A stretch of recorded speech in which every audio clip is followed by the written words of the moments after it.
Bienvenue sur le podcast du site maghrebemergent.com, le média indépendant et apolitique qui reprend toute l'actualité du Maghreb au quotidien. Je suis votre journaliste et animatrice. Aujourd'hui, on se penche sur les transformations assez importantes annoncées pour l'aéroport international d'Alger.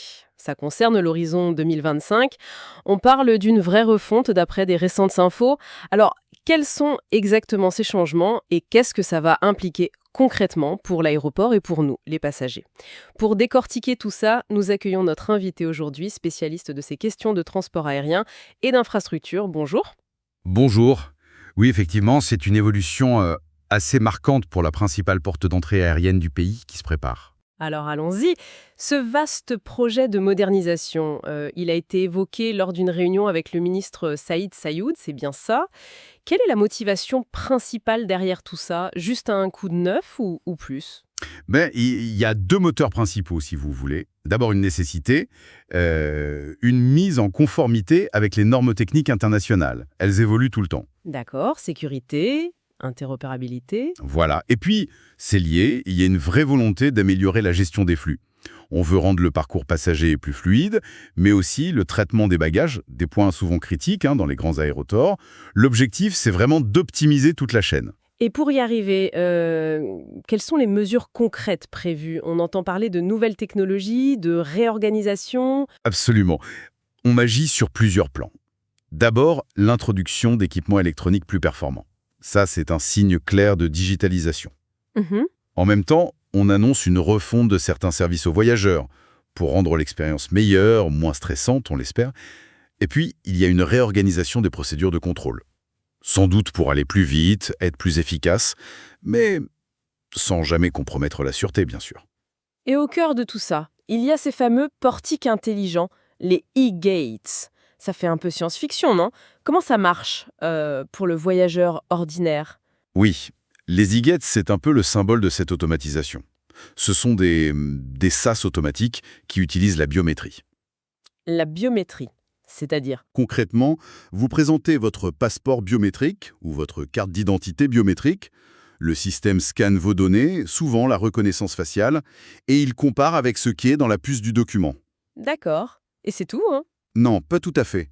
En même temps, le système va interroger en temps réel les bases de données officielles pour vérifier que le document est valide et s'assurer qu'il n'y a pas de signalement sur le passager. Ah oui, d'accord. Si tout est bon, hop, la porte s'ouvre.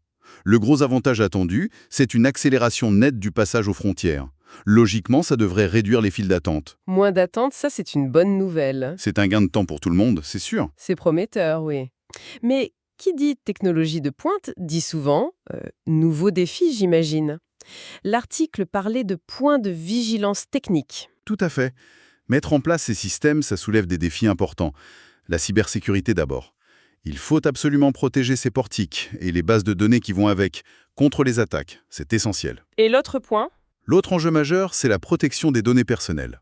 Il faut une garantie absolue que l'usage de la biométrie respecte leur réglementation et la vie privée.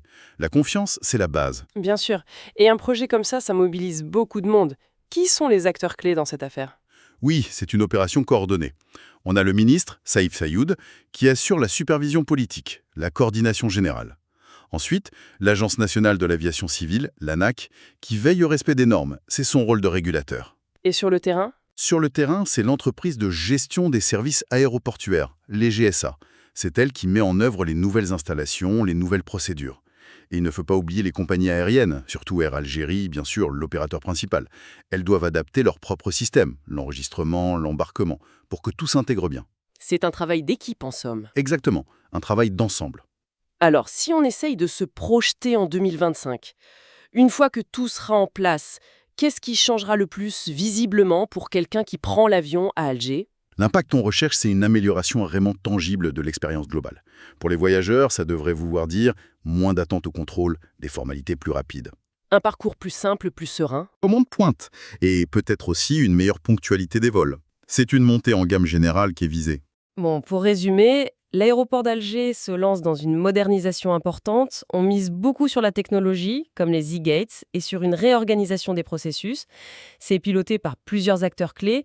Et l'objectif affiché pour 2025, c'est plus d'efficacité et une meilleure expérience pour les voyageurs. On voit donc une transformation d'ampleur se dessiner. La question qui reste peut-être, c'est comment s'assurer que cette avancée technologique soit vraiment bénéfique pour tout le monde, sans créer de nouvelles difficultés pour certains voyageurs. C'est un point à suivre de près, sans doute. Merci pour votre écoute et retrouvez plus d'actualités sur maghrebemergent.com.